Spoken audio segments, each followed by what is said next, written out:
Alright, we're rolling out. Okay, Grassroots Boxing with Jeff OFORI. Yeah, we just literally spoke about for about 2 or 3 minutes off camera about all the stuff. Alright, let's first start with your performance, obviously.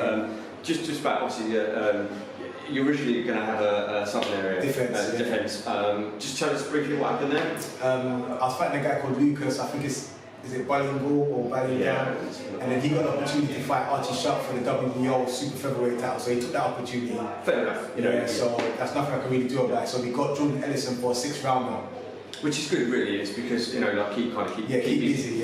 Keep busy fight. Yeah, obviously, you come up victorious. How was that? Was it? I wasn't happy with the performance, but I haven't watched it, so I'm gonna watch it and then I can make a real critical. Because I thought the first round, I knew he bust my nose in the first round. I was really slow in the first round. I don't know, but he's very experienced. So everyone was saying, this is just a walkthrough fight, but that was a tough fight. I'm sure you saw it. And some journeyman. I mean, is that the issue when you take these? You're some area champion. And you're taking. I think that's what it is. Is it mentality of like? I think it was a mentality thing. I think because he knows I just won the southern area title. I think he came in thinking, you know what, I'm gonna knock this guy down a few pegs. And in the first round, he surely did that. So that's why the second round, I should have got. I don't want to say should have. I don't like to use that word, but I should have stopped him in the second round. But I went overtime and. That's why I'm going to watch the tape again and know what I have to do. Yeah. Well, listen, I suppose it's a learning curve, but at the end of the day, it's like, you can only beat who's in front of you and what have you, but at the same point, I suppose it's like, you're there for the kind of bigger fights, and obviously, you're kind of preparing for someone and what have you. But so what's going to be kind of next with you anyway?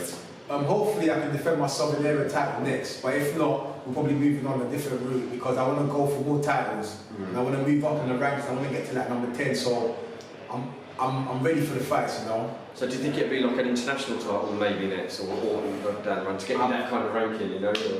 I need to speak to my manager, and I think he'll know more about the routes because all I know is he gives me the opponent, I train with my coach Bevis, and we go. So there's no specific kind of like which organisation to go to use? I suppose I'm learning as we go. Yeah, no, fair enough. Well, listen, hopefully that obviously will work out and stuff. But do you think, or do you know roughly when you're likely to be out? And I ain't got no cuts, no bruises. I feel fine. So my last fight was October, and that's 4 months, and that's a bit far. So I'm hoping to get out as soon as possible. Especially just had a 6th rounder. Yeah, but the problem is because I'm in the southern area now. To get people to fight for that, it takes longer and there's so much procedure. So we'll see what we can do and just try and get out again. Hopefully get you out kind of like sooner. Sooner than later, yeah. All right. Well done your fight. As we were just kind of backtracking what we were talking about, there's been some good fights. Very good fights. So we're obviously Jez Smith.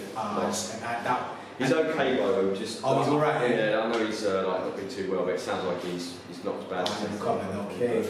Because I was even selling some of my tickets based on their fight. I was saying, even you come, stay there because there's a southern area fight for welterweight. It's going to be a wicked fight, and man, they proved it. Yeah, it's the first. But did you see Anthony's face by like the 4th round? I looked at his face and I don't know, black people, it takes long for you to see the bruises, but from the 4th round, you can remember everyone said Jez hits hard, and I looked at his face and he hits hard. He definitely hits hard. You know what I'm saying? So for Anthony to come through all that adversity and coming off his loss as well, he got knocked out when he fought that other geezer at a higher weight.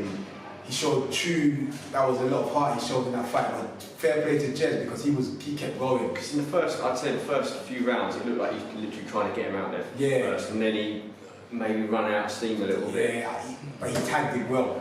Yeah. Tagged him well. We're just picking this up because Jez Smith just leaning into the shower in the changing room. Where do we quickly get up to? We were talking about the fight, weren't we, really? Yeah, about the fight, about the bruise on his face. Yeah.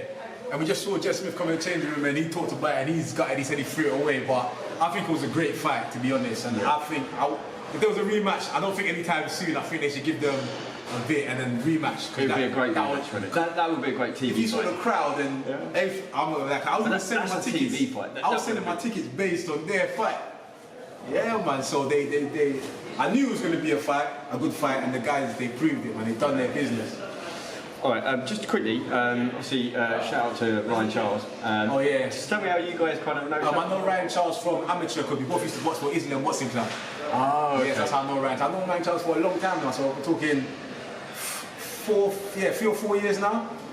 Sorry, my phone. And then we're both managed by British Warriors more prior, so we've been in contact from there. Yeah, that's good. Yeah, obviously, you know, like we've done a few things with Ryan and stuff, and it's, you know, he obviously hooked us up. Yeah, he hooked us up, really good. But yeah, I just want to kind of give Ryan a shout out. Yeah, man, shout out, run them over Charles, man. Yeah, come on, Ryan.